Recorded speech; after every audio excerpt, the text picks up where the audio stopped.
Hi, this is Ruthie Cohen-Joyner with YourTappingJourney.com, and I'm here today with Sharon King, who is the founder and creator of Matrix Birth Reimprinting. And I'm going to let Sharon tell you what Matrix Birth Reimprinting is, and then we're going to talk about how weight may be related to birth or issues around birth, the time of birth, and maybe before birth. So Sharon, you want to tell us a little bit about you and your website, etc.? Well, hi Ruthie, and thank you for inviting me to join in your program here. How to quickly or easily explain Matrix Birth Reimprinting. Matrix Birth Reimprinting has come about through firstly EFT, Emotional Freedom Technique, or as other people know as tapping. And Carl Dawson, who's one of the EFT masters, original masters, created Matrix Reimprinting. And my little technique, Matrix Birth Reimprinting, covers everything from conception through to just after birth. And Matrix Reimprinting covers all the traumas that we may experience from conception right the way through, or from after birth right the way through to 6 years old, or current issues as well. And basically it's a energy psychology technique where we imagine going back into the past, as we are now, as we are today, stepping into the picture with one of our younger selves, and we use the tapping on our younger self to help release emotion, to release trauma, to release shock, and to find out, most importantly, to find out what beliefs were created at the time that this particular trauma occurred. So was it, I'm alone, I'm unlovable, nobody wants me, the world's a dangerous place, just to give you a few examples. And my area is to look at that pre-cognitive or that pre-verbal area where we don't have actual physical conscious memory of it, but everything that we experience right the way through, from conception, through pregnancy, through birth, is recorded in our subconscious or our implicit memory. So basically the technique is to go back to help ourselves at that time of birth, because birth can be a very traumatic experience. And I would say probably more so for a lot of you guys there in America too.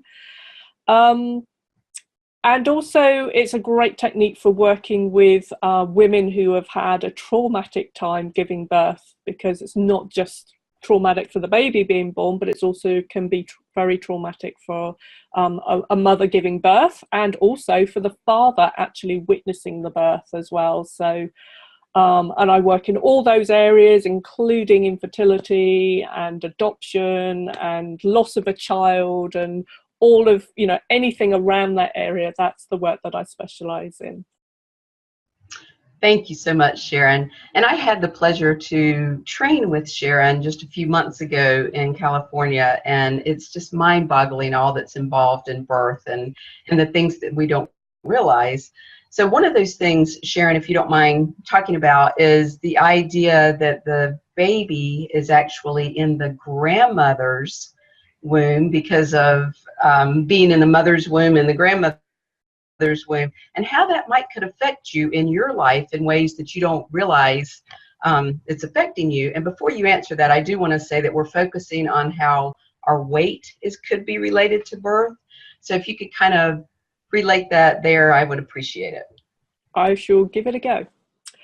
Well, yes, a lot of people struggle with that concept that when we're, as females, as a baby in the womb, our whole lifetime of egg supply is actually created and stored in the female baby's body, which of course is inside her mother, or you would, inside your mother, which means that the egg that created us was actually inside our mother, inside our grandmother. Yes. So there is a very, very strong maternal link to our maternal grandmothers, because everything that grandmother experienced while she was pregnant, with your mother or a female baby is recorded within the mother, which is then obviously recorded. A little part of that is recorded in the egg that creates us. So if you want to look at weight specifically, if you've got a grandmother, and a lot of us are in that age group, if you like, where our mothers probably would have gone through quite a lot of hardship. Right. Yeah. So my grandmother, when I think about it, I'm in my early 50s, both of them, both on my dad's side and my mum's side, went through the war, So my grandmother was actually an ambulance driver in the war, and that's when she conceived my mother. So if your grandmother is actually living in scarcity, for instance, and feeling like, everything's rationed, there's not enough food, there's not enough money, we have to be really careful about what we have, what we do. The world's not safe, the world's dangerous because we've got possibly got bombs dropping on our heads, then that's going to create that energy of lack and scarcity. Now, what we tend to do is if we go into scarcity, we then kind of like stock up for the future. So it may be that we're predisposed to eating and eating and eating because subconsciously we're programmed to think, well, we better eat because there's not enough coming in, and we've experienced scarcity before, and we need to, and this is not a conscious thought. This is just a program that gets downloaded into us. So basically, if your grandmother has issues with her weight as well, issues with survival, then that little imprint on how she was feeling is not only going to be imprinted on her baby, but is also going to be imprinted on the little egg that creates you. Gotcha. Thank you for that. So one other thing that we had talked about before we started recording was about the ACEs study. And would love if you could talk a little bit about that and how early childhood and birth, etc., can affect our weight.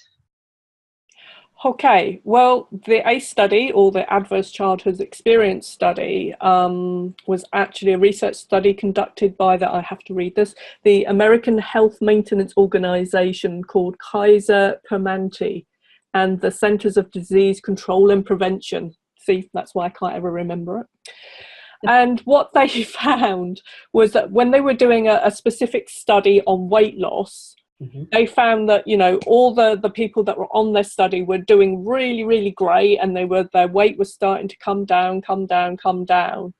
And then about halfway through the study, so halfway through their program, about 50% of the participants started to drop out. Now, I think mainly they were women in this study. And the ones that dropped out and I don't know whether it was a previous thing on their questionnaire or they questioned them after they dropped out, but they found that the women who were dropping out were the ones, unfortunately, that had experienced sexual abuse in their past, in their childhood. So, what they concluded from that was that these women were holding on to this weight as a form of protection. And I see this again and again with clients who have experienced sexual abuses, and there's a number of different things that happen, but the main thing is this subconscious belief that if I'm unattractive to men, then I'm not going to get abused again. So it's that number one kind of safety thing that goes on. Right. I also have another client who she hates her body. She blames her body because if she didn't have a body, then she wouldn't have been sexually abused. So she self-harms in various different ways. So she used to self-harm with alcohol. She would literally self-harm. I mean, she picks her hands, and she creates lots of small minor injuries to her body, but also she self-harms her body with the food that she eats. So that study was quite interesting, and that study then led on to a bigger study where they started to look at just how childhood experiences can actually influence our physical and emotional well-being. and they added into questions into their new study where they had about 17,000 people, and it included questions like, did you witness your mum being harmed, or did your mum and dad divorce, or is one of your parents incarcerated, put in prison? And they found that the higher out of the 10 questions, the higher level of ACEs that you had, the more likelihood you were either to suffer depression or some form of mental illness or physical illness even, can be related to these studies. But I'm kind of feeling that, specifically the weight thing as well, because we do use the food to soothe. Yeah, because the part of our brain that unfortunately responds best to reward and addiction is the emotional brain. Yes. So. Yes, and you brought up a good point that safety and protection are such a big issue for women that have weight issues. And I'm just wondering how the birth experience could be related to that. Absolutely. The word vulnerability comes to mind here, and what tends to happen if we go through a birth trauma, and say maybe we're C-section or we're forceps delivery, and we're kind of pulled out by a head, or we're early or we're late, or mum's had to have some form of induction and then epidural and then whatever else comes after that, then that starts creating that pattern of I'm not safe. Yes. And then what we do on top of that is, because mum's experienced a trauma giving birth and baby's traumatized and potentially got into all sorts of difficulties, we then separate mum and baby, and we take baby off and we do stuff to baby, and there's that separation that happens. So even if baby's gone through a trauma, if you can put the baby with mum straight away afterwards, then the baby is less traumatized than if you traumatize it giving birth to it and then separate it. So the baby, let's just say the baby is separated, is laying in that neonatal unit or in the incubator, or even just being washed, and all of the the heel prick that they do, and all of the good stuff that drops in the eyes, all of this abuse basically that happens to babies, leaves that baby feeling very unsafe, very vulnerable, very out of control, and also like, where's my mum? This isn't the world I signed up for. I'm programmed to want to bond and attach and feel loved and supported, but what I'm getting instead is abuse.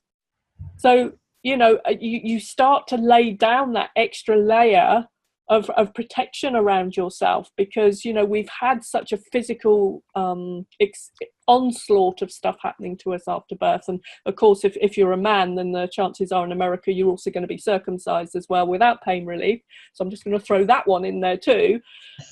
All of these traumas that happen to very young babies, very newborn babies, coming out, being separated from mum, vaccinations, all the other things that we do to them, just creates that belief that the world's a very dangerous place. It's a painful place as well, and we have to protect ourselves from the dangers around us. And what better way than to put on some extra weight? Absolutely. And you'd be amazed at how many people I talk to that I'll say, now, where do you think your weight issues started, food issues? And they'll say, well, it's been that way always. I don't remember when it wasn't. And they can pinpoint something at 7 or 10 or 13 or whatever, but it's also very common to say it's always been that way. And I think this very much is a part of it, that they're almost programmed, if you will, with it before they even come in. If it was the grandmother's issues or the mother's issues or what was going on in the world before they even got here. And then, as you were pointing out, whatever happened during the whole birth process. And you mentioned that Matrix Birth Reimprinting can be used for you, the mom, for the birth that you have with your child. And I'll just, with my older daughter, I had expected to have her naturally with a midwife, et cetera, and long story short, ended up having a C-section, emergency C-section on a Saturday night, where we had to wait in the hospital for several hours because there had been a wreck, et cetera, and it was much more traumatic than expected. So I've had to work a lot on that for myself and for my daughter. So I think that the other part of it, in other words, we think about our own birth, but like you pointed out, the birth that we as women have can also affect our safety and the way we see the world. So, but we're also, if we want to go back to beliefs as well, we're also programmed to believe that there's no shifting this baby weight. yes. And my figure was fine before I got pregnant, and now I've had a baby, and perhaps I've had a C-section, so my stomach muscles are not as strong as they used to be, and all of this good stuff. So we then we were expected to either the pressure goes on to try and be super slim again if we were slim to begin with, or we create this belief that we're never going to get rid of it. And maybe we've seen that our mum never got rid of the baby weight, or so that weight around pregnancy is a massive subject. I mean, it could be that your own mother really didn't like her body when she was putting on that extra weight, maybe. And our generation of mothers, they were also programmed to eat for two. Or the other way around, that there were times they were told, don't gain weight, and you were supposed to keep your weight to no more than 10 or 15 pounds, whatever that is in kilos. That it kind of depended on the cultural norm at the time that you had a baby. So yeah, really frustrating all the way around. So in your work with women, have you seen that women are able to create a healthier relationship with their body through doing matrix birth reimprinting? Yes, absolutely, because we focus on creating a healthier relationship with themselves, to love and accept themselves no matter what has gone on, and to forgive themselves for what's gone on. So sometimes it's just the weight once you start loving yourself, you start treating yourself better, and that includes the food that you put into your body.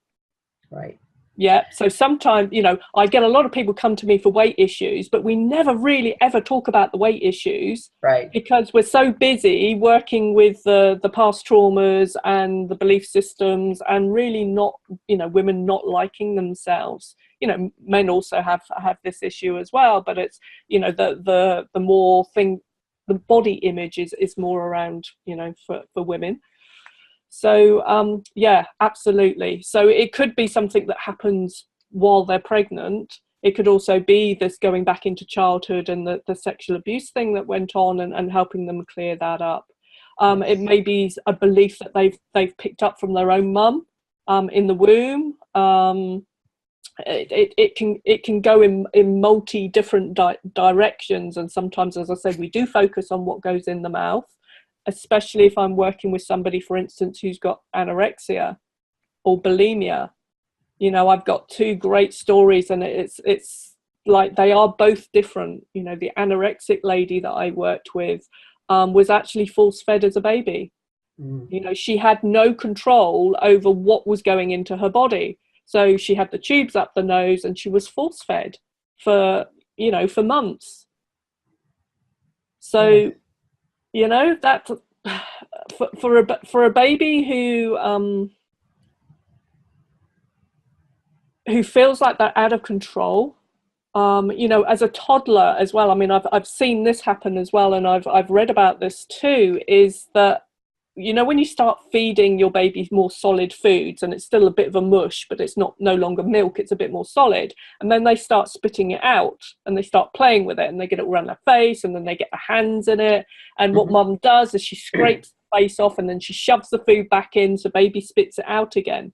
So if baby's still hungry and you put it back in, then that's one thing. But if baby really generally has had enough, but mum still keeps forcing it back in the mouth, or just one more mouthful, then you're teaching that baby that actually my thoughts don't count, and that I have to keep eating because that's what's being programmed into me. Right. Just one more mouthful. So it could be something as early as weaning and feeding solid foods. Yes, and many of us have gotten some version of, well, you have to clean your plate, the clean your plate club or whatever, because they're starving kids and China, India, wherever in the world. So you have to eat too much because it'll help people in other parts of the world, which makes no sense whatsoever. So I try that one with my cats. Just think of all the starving pussy cats in Africa, and they just look at me and they go, I still ain't eating that rubbish you've just put down for me. Thank you very much. Funny. Yeah. The lady I'm thinking about with the bulimia as well, that was an interesting story because she was adopted, and her mum, I'm not going to go into too much detail here because I think I've actually covered that in my book, but she was adopted and her mum was giving her up because she felt like she had to. It was to do with religion and the belief systems around being pregnant out of wedlock and things like this. So she basically felt she had no choice. In order to be accepted back into her community and accepted by her family, she had to give this baby up. But she didn't want to give the baby up. So the adopted parents turned up on the day of the birth in order to be able to receive their new baby. And birth mum actually went, oh, I'm not sure I'm making the right choice. I need a bit longer to think about this. So she kept the baby for a week while she thought about it and tried to make up her mind. Now, can you imagine being a new mum with the knowledge that you're probably going to have to give up your baby? So she was wanting to bond and connect with the baby, but then she was too frightened to connect with her because she knew she was going to have to give her up. But her maternal instincts were telling her that she wanted to bond, and then she was going to have to give her up. And, you know, there's this push me, pull you kind of energy. I'm going to love you. No, I'm not. I'm going to love you. No, I'm not. And this girl actually ended up she was adopted a week later by her adopted parents, and she had a great childhood, and, you know, she didn't have any aces, you know, other than being adopted. There wasn't any big trauma that went on in her life, but she was bulimic. And you can see how she would feed herself with that love, and then she would reject it and throw it out again. Yeah. So taking the love in and then rejecting it.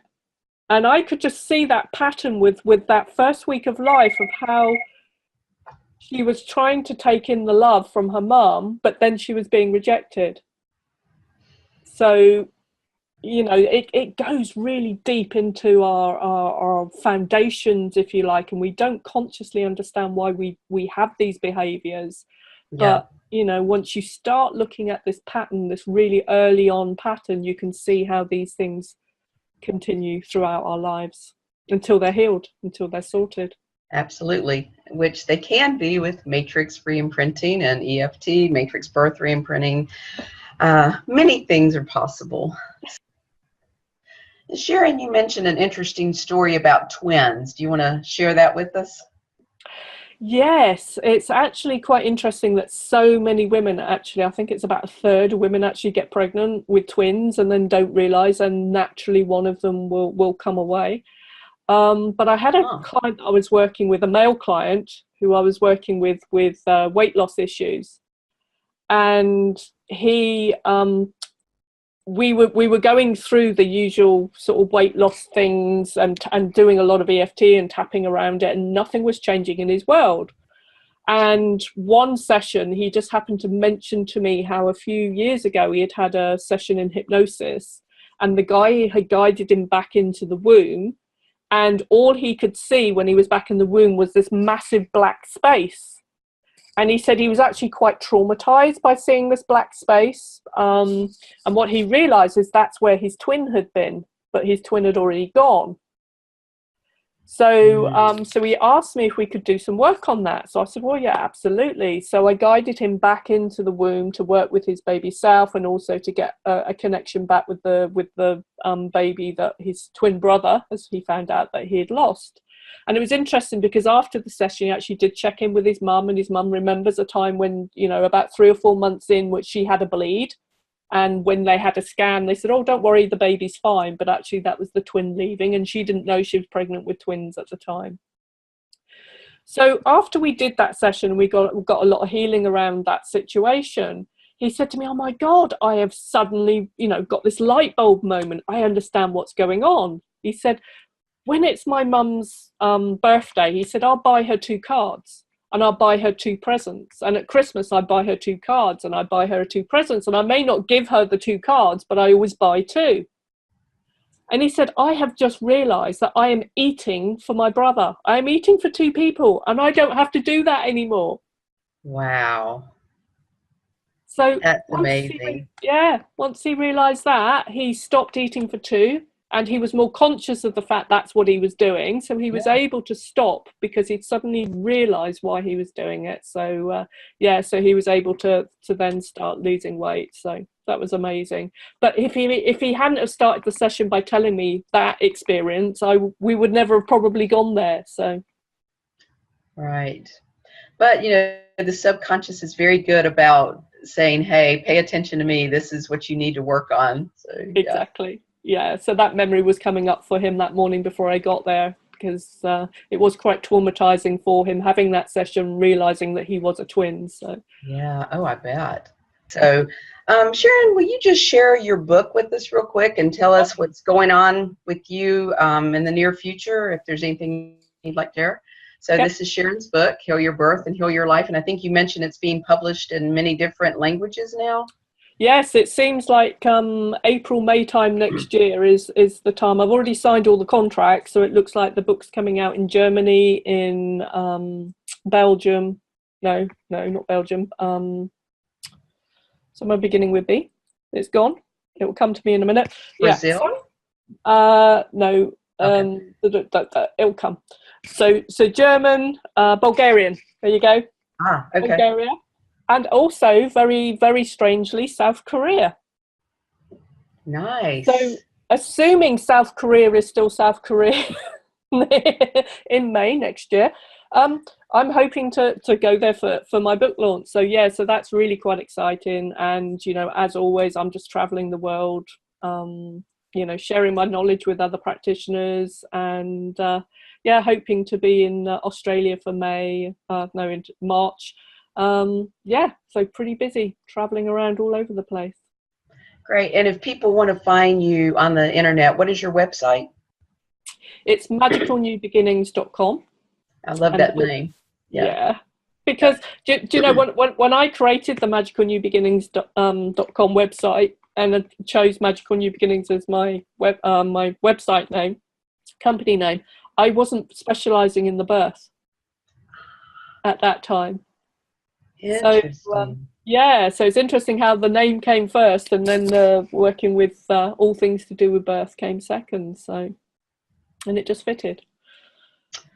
All right. Well, thank you very much for your time today, Sharon. And to all you out there, thank you for being with us today. And Sharon just told you her website is magicalnewbeginnings.com, and mine is yourtappingjourney.com. And I hope you have a fabulous day. Thank you. Awesome.